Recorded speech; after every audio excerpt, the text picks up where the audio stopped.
and perhaps where we are heading to. So we have also seen a lot of comments from some of you supporting how instrumental or how the pioneering leadership of President Jammeh compared to what we have present day Gambia. So it's a far cry from what Jammeh was and what is happening now. But it's important that we carry ourselves and there is a story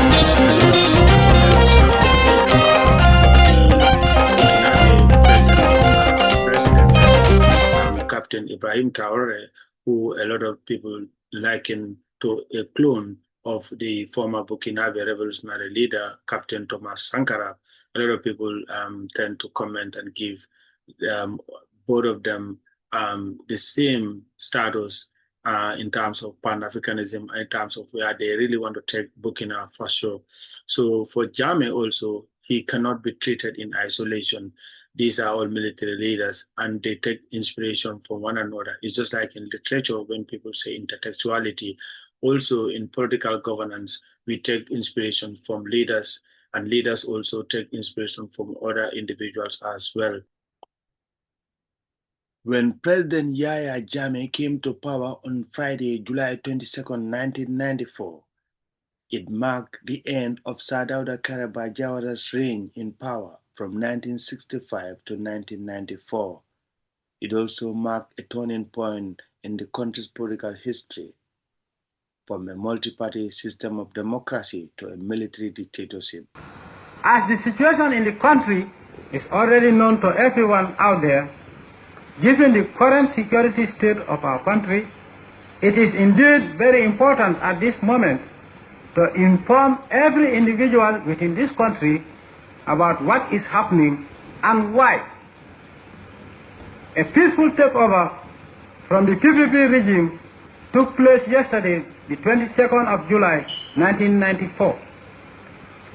The PPP government has been overthrown and an Armed Forces Provisional Ruling Council headed by Lieutenant Yahya A.J.J. Jammeh has been instituted. The reasons for this takeover are basically that the PPP government was supposed to be democratic. Initially coined the grow what we eat and eat what we grow slogan. And the former Burkinabe leader engaged in extensive farming activities, lived a modest lifestyle. But hold on, here Jammeh is culpable.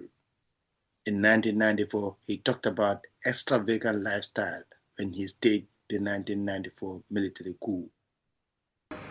Who for the past 3 decades made sure that they remain at the top.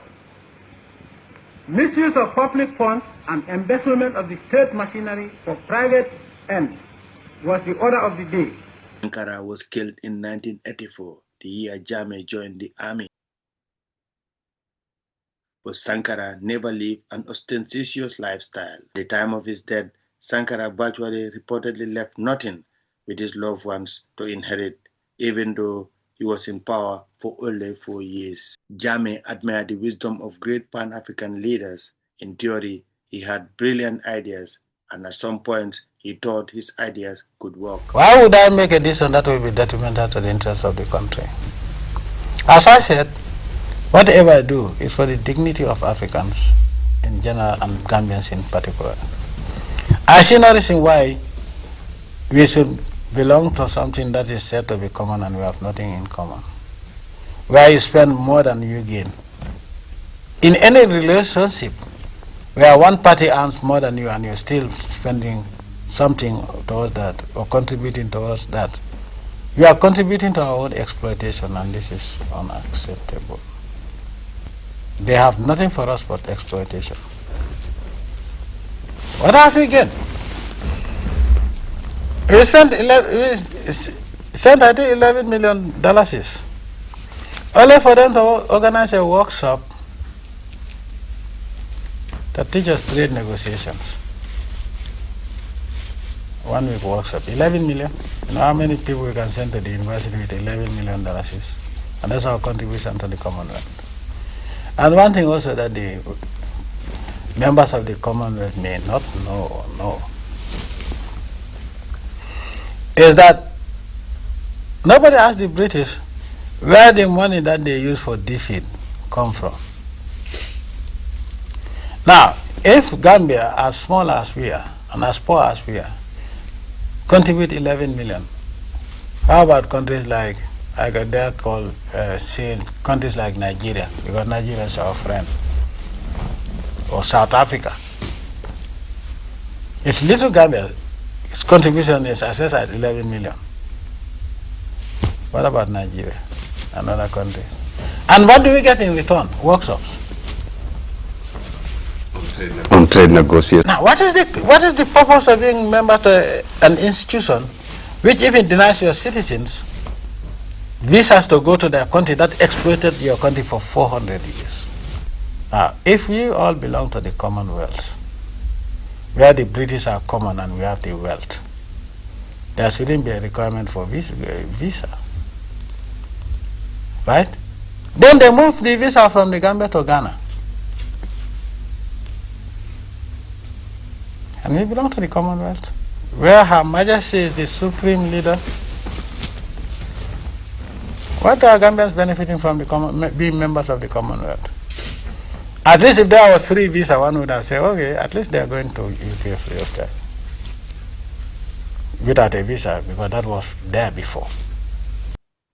When it comes to what he takes from J.J. Rawlings, first we begin with the AJJ initial attached to his name, Yaya AJJ Jammeh. J. Rawlings was also a go-getter when it comes to project implementation and ruthlessness with everything in life.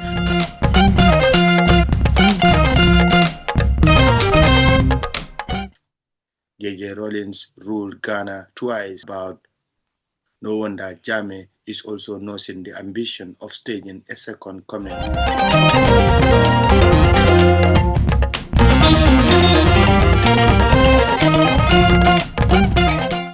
Billahi wala talai, billahi wala talai, billahi wala talai, billahi wala talai, billahi wala talai, billahi wala talai, billahi wala talai, billahi wala talai. That will be a great day.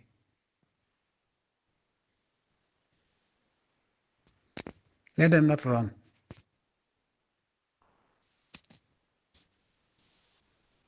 Let them not run.